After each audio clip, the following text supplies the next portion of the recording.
ne peut pas dire, bon, comme on est une ASBL, une association, on ne paye pas l'impôt, mais seulement, c'est pas tout impôt, c'est pas, là on n'a pas demandé sur le chiffre d'affaires. Là on parle d'IPR. Et du moment où l'entreprise emploie des gens, il doit payer l'impôt. Je parle de ces gens-là, pas de l'association.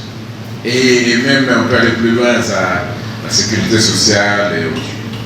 Merci.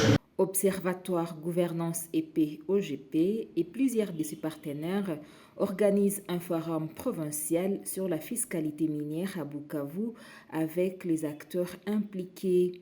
C'est dans le cadre du projet Madini kwa Amani na Maendeleo que cet atelier est tenu à Ngouba, dans la commune du Banda, ville de Bukavu, au sud Kivu. L'objectif est de créer un cadre d'échange et de discussion sur le régime fiscal applicable au secteur minier 3T et or en province en vue de contribuer à l'assainissement de ces secteurs.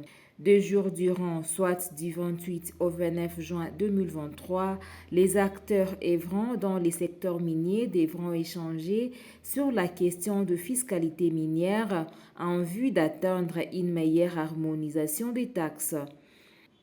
Selon les organisateurs, cet atelier vise également à répondre aux dilemmes constatés dans les retards pris par la province du Sud Kivu dans sa course vers le développement, alors qu'elle regorge de nombreuses richesses et potentialités naturelles.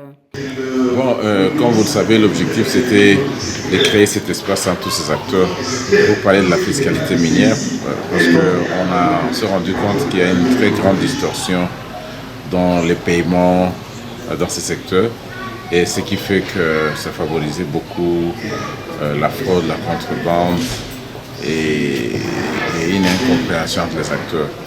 Et cela a rendu difficile notre plaidoyer pour la harmonisation au niveau régional.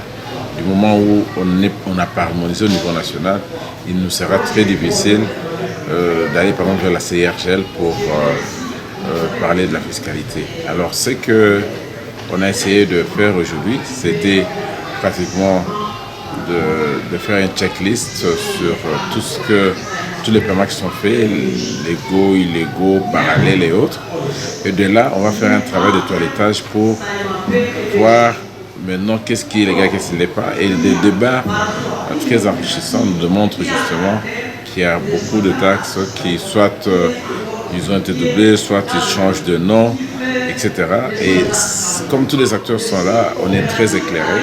Et donc, la prochaine étape, c'est avoir une matrice justement qui reprend ce sur quoi on s'est entendu à la lumière de débats et des propositions des experts qui étaient ici.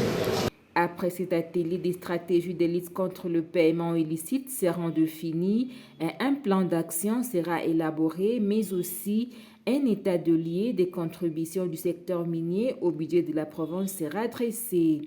Les projets Madini kwa Amani na Maendeleo, Minerais pour la paix et le développement visent à améliorer la sécurité, la cohésion sociale et les droits de l'homme dans la région de l'Est de la RDC. Ce projet a été lancé en décembre 2019 et est mis en œuvre par les consortiums IPIS, International Alert, OGP et Justice.